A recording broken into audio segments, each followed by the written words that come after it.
ETV Telugu. ఇప్పుడు AP top 10 చూద్దాం.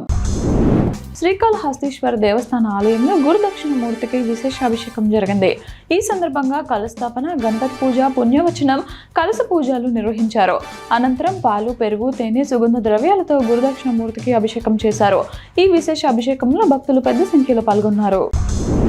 మార్కాపురం జిల్లా పామూరు మండలంలో శ్రీ గంగమ్మ తల్లి తిరునాళ్లు అంగరంగ వైభవంగా జరుగుతున్నాయి.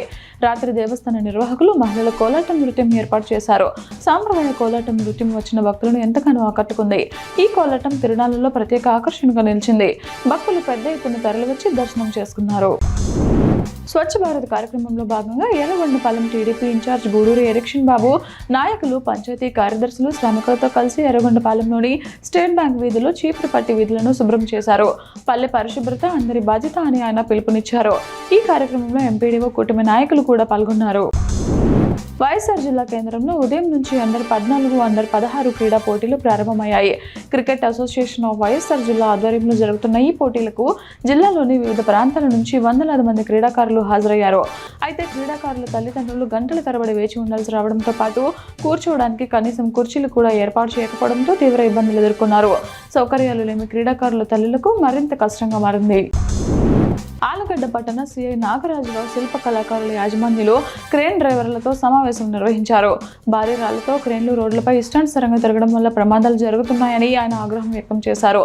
ఇకపై రాత్రి 9 గంటల నుంచి ఉదయం 7 గంటల మధ్య మాత్రమే క్రేన్లు నడపాలని ఆదేశించారు. నిబంధనలు ఉల్లంఘిస్తే కఠిన చర్యలు తప్పవని హెచ్చరించారు. ఆంధ్రప్రదేశ్లో ప్రధాని మోదీ పొదుపు సూచనలను అమలు చేస్తూ ముఖ్యమంత్రి చంద్రబాబు, మంత్రి లోకేష్ తమ కాన్వాయ్లను కుదించారు. చంద్రబాబు 4 వాహనాలతో సచివాలయానికి వెళ్ళగా లోకేష్ భద్రతా సిబ్బంది కోసం ప్రత్యేక బస్సు ఏర్పాటు చేశారు. పవన్ కళ్యాణ్ కూడా కాన్వాయ్ను 4 వాహనాలకు పరిమితం చేశారు. నాదెండ్ల 3 వాహనాలతో, అచ్చెన్నాయుడు, లోకేష్ ఒక్కో వాహనంతోనే కేబినెట్ భేటీలకు హాజరయ్యారు. ఈ చర్యల ద్వారా ప్రభుత్వ ఖర్చులను తగ్గించే ప్రయత్నం జరుగుతోంది. క్రీడల పట్ల ఆసక్తిని పెంచే లక్ష్యంతో సమ్మర్ కోచింగ్ క్యాంపులు నిర్వహిస్తున్నట్లు డిఎస్డిఓ మహేష్ తెలిపారు. గురువారం నర్సన్నపేట ప్రభుత్వ ఉన్నత పాఠశాలలో ఆయన ఈ క్యాంపును ప్రారంభించారు. విద్యార్థులు వేసవి సెలవులను సద్వినియోగం చేసుకోవాలని, కోచింగ్ సమయంలోనే కాకుండా మిగిలిన సమయాల్లోనూ క్రీడలపై ఆసక్తి చూపాలని ఆయన సూచించారు.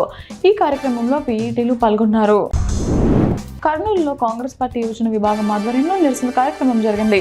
నగర అధ్యక్షుడు బాలుపై కూటమి ప్రభుత్వం బనాయించిన అక్రమ కేసులకు నిరసనగా సుమారు 100 మంది యువత నల్ల రిబ్బన్లు ధరించి ఆందోళన చేపట్టారు.